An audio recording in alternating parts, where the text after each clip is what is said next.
ভূতের বুদ্ধি, কবি ভবানীপ্রসাদ মজুমদার।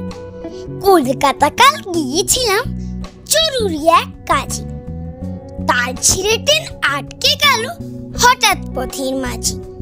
রাত 12টায় কালনা নেমে রওনা হলাম একা। জলাধারে হঠাৎই এক ভূতের সঙ্গে দেখা। ভূত বললে, দাঁড়া, এমন সুযোগ কি আর পাবো? এক্ষুনি তোর ঘাড় মটকে রক্ত চুষে খামো। কেঁদে বললাম, সে কি, আমি তুত্তুরে এক বুড়ো, আমার দেহের রক্ত শীতল, ঠান্ডা বরফ পুরো।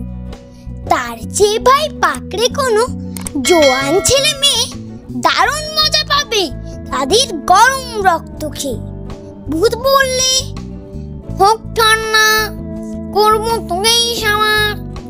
ইচ্ছে আমার হচ্ছিল আজ খুব কোল্ড ড্রিঙ্কস খাবার।